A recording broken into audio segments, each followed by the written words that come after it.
Você já teve um sonho tão claro que parecia real? A história que eu vou contar é real. Isso aconteceu comigo. Tive um sonho com um rapaz chamado Marcelo. Antes de eu me converter ao Evangelho, eu andava com ele.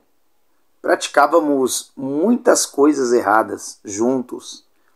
E depois que eu me converti, no ano de 2007, a minha alegria era falar de Jesus. E sempre que eu encontrava o Marcelo e as outras pessoas que eram meus amigos no passado, meus colegas, eu falava da palavra de Deus para eles. O Marcelo, e como muitos outros, não davam crédito no que eu falava. Chegava a ser até um cara chato. Muitos, até se pudessem, eles corriam de mim. Mas um dia eu tive um sonho com ele, com o Marcelo, um sonho muito claro. E quando eu acordei assustado e senti que eu tinha que ir lá na casa do Marcelo. No sonho, cachorros corriam atrás dele, mordiam e rasgavam suas roupas. Eu levantei e ouvi uma voz no meu coração dizendo para eu ir até a casa do Marcelo. E eu fui imediatamente. Quando eu cheguei lá, ele estava virado há alguns dias já usando droga. Tinha quebrado algumas coisas dentro de casa. E eu pedi para a dona Hermínia, a mãe do Marcelo, chamá-lo. E ele veio e eu perguntei se ele acreditava que Deus falava na boca dos homens. Ele disse que acreditava. Eu então contei o sonho para ele, preguei o evangelho, disse para ele que Jesus curava, libertava, salvava e ainda dava direito à vida eterna. O Marcelo começou a ir para a igreja comigo a partir daquele dia, mas ele ia para o culto, chegava em casa com a Bíblia debaixo do braço e ia fumar maconha com o povo. Um dia os meninos lá do movimento disseram para mim: Denis, você é crente mesmo, mas o Marcelo é safado. Ele vai para o culto com a Bíblia debaixo do braço e depois vem fumar maconha aqui com a gente. Aquilo entrou no meu coração. Eu decidi que não levaria mais o Marcelo para a igreja. E eu fui ao culto naquela noite com esse propósito. Eu pensava, fui viciado por 16 anos, dormi viciado e acordei liberto. E o Marcelo não se esforça. Mas naquele culto, o cooperador contou que o chamaram para visitar um irmão batizado, mas ainda tinha algum vício, talvez bebida, cigarro. Ele tinha preconceito e não queria ir. Ele apenas disse que oraria, e se Deus fizesse sentir, então ele iria. Naquela madrugada, o cooperador, ele dormiu orando e teve uma revelação. Ele viu uma fila enorme entrando no céu. O cooperador era o último da fila. Quando chegou sua vez, o anjo colocou a mão em seu peito e disse: você não vai entrar. Ele perguntou por quê. O anjo disse: olhe para trás. E ele viu aquele irmão viciado tentando entrar, mas o diabo derrubava ele com uma rasteira. Ele caía, o irmão levantava com dificuldade e o diabo derrubava de novo. O anjo disse: vai lá e busca o teu irmão. Se ele não entrar no céu, você também não entra. Naquele momento, Deus falou comigo: continua levando o Marcelo para a igreja. E eu decidi obedecer. Com o tempo, o Marcelo começou a convidar outros viciados para a igreja. Só que eles zombavam dele. Diziam que ele falava de libertação, de cura, e ele mesmo não era liberto. Um dia, então, o Marcelo convidou a Tatiana para ir para a igreja e ela aceitou. Ele também me chamou, mas eu não podia ir naquele culto, naquele dia. E ele contou para mim que Deus tomou o cooperador na palavra, dizendo: quando a enfermidade entrar na tua casa, fique em paz. É para a honra e glória do meu nome. É para que o meu nome seja glorificado na terra. Não havia ninguém doente na casa do Marcelo, nem na casa da Tatiana. Eles conversaram sobre a palavra, foram embora, depois o Marcelo me contou.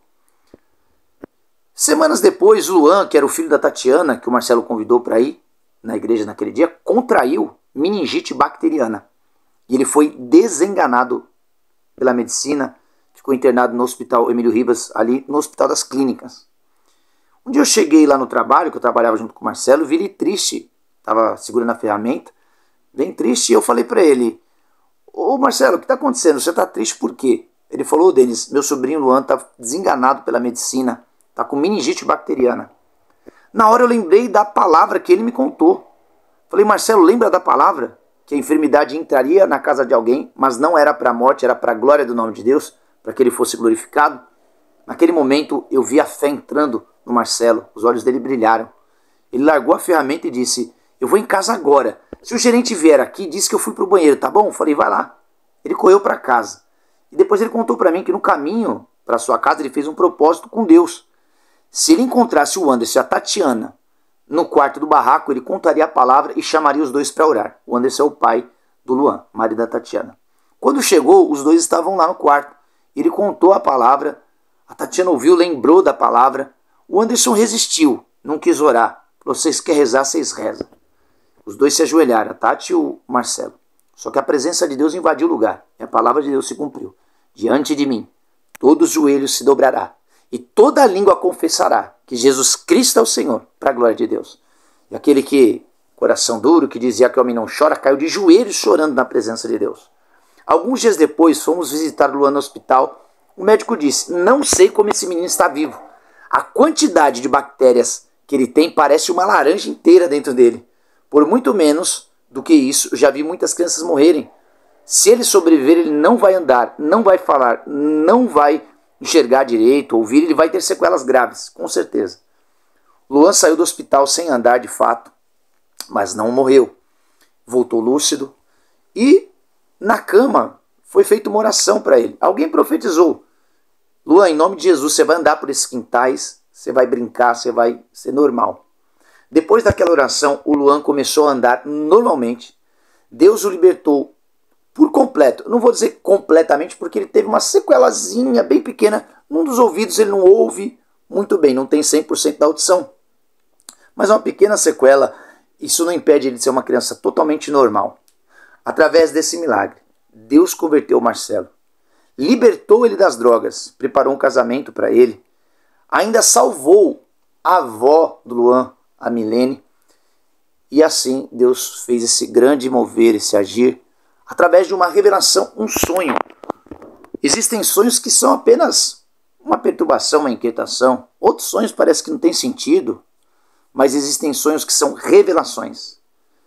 Deus fala pela sua palavra, Deus fala por profecias, por sonhos, por revelações, até a natureza, ela confessa a Deus na sua criação. Deus ainda continua operando, os dons ainda continuam acontecendo, milagres ainda Deus continua fazendo. Você precisa acreditar, orar, buscar intimidade com Deus. E acredite que Deus, ele se comunica, não só se comunica, Deus ele intercede por nós. Jesus está à direita de Deus intercedendo por nós. Amém? Deus abençoe a todos.